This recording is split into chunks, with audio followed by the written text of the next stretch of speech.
Біздің енді Минсельхоз тарафынан көп ярдәмнәр барып тора. Енді иң яхшы ярдәм дип әйтәсе килә моны.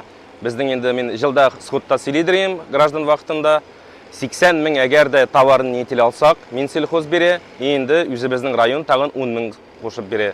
Бу енді нәрсәне әйтә, уже 90 мең танан алабыз икән, например, 140-150 меңгә 90 меңне кире кайтарып була дигән сүз. Әгәр дә енді племенной хозяйстволардан алабыз икән, анда уже 90 мең, и район тагын 20 мең бере. Уже 110 мең акчаны без енді дәүләттән кире кайтара алабыз. Шул ук вакытта енді тагы бер кызык әйбердән менде ярдәм килде, әле бусы быел гына.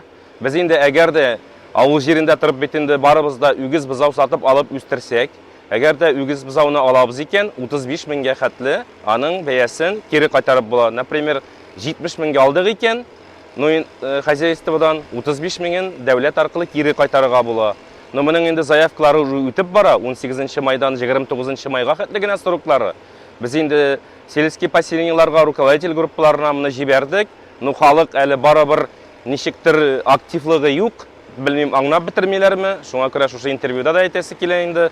Әгәр дә без хозяйстводан, бу инде агрофирмаданмы, колхозданмы, именно үзебезнең расчетный счеттан или карточкадан күчереп хозяйствога анда счет зарплаты яздырып или наличка белән түләп алсаң, ул вакытта ул саналмый, аның подтверждающий документы булырга тиеш. До 50% тибез инде шушы сатып алган үгезнең акчасын кире кайтарып булачак. Бу инде 15 башка хәтле. Анда, например, 35 алсаң, 15-не генә кайтачак аның. Таналарның тоже шулай инде. Хәзерге вакытта бит менә бүгенгесе көндә безнең уже күп суммалар кайта. Әткәнек инде узган елда булды, бер сыер тоткан кешегә инде 6300, тагын 2 сыер тоткан өчен тагын 6300. Шул акчалар кайта. Сарык тотканга да быел яңа кирде, кәҗә тотканга, и ат тотканга. Менә бар, бу бит инде барыбер ярдәм, кеше сыер да тота, сөтен дә сдавать итә, и дәүләттән дә тагын 6300-не бирәләр. Бар хуҗалыклар, кемдер 50 мең ала, кемдер 100 мең ала, шундый алучылар да бар безнең районда. Ну, инде бу опять-таки үзебезнең ветлечебница аркылы аның справкасы булырга тиеш. Электронный по хозяйственной книге дип әйтәбез инде. Анда зарегистрирован булырга тиеш. Һәм инде моның тагын бер не бар, мои субсидии аркылы заявканы бирергә кирәк. Мои субсидияны биргән вакытта тоже ошибкалар чыга. Кайсы берсенең әле моны бүген генә анда ничә кешенең акчасы кире кайтты. Ту фамилиясында ошибка киткән, ту исемендә ошибка киткән.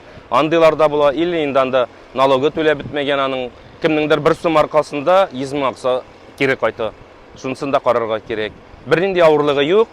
Әгәр дә инде кем кызыксына, безнең Агро Татарстан дигән сайтка керәләр, или Минсельхоз сайтына, анда инде бөтен нәрсә аңлатылган. Анда кira алмасалар инде безнең главы сельских поселений, алар группасында да бөтен нәрсә бар, безнең управлениедә бар. Безгә килсәләр дә аңлатабыз, күрсәтәбез, өйрәтәбез.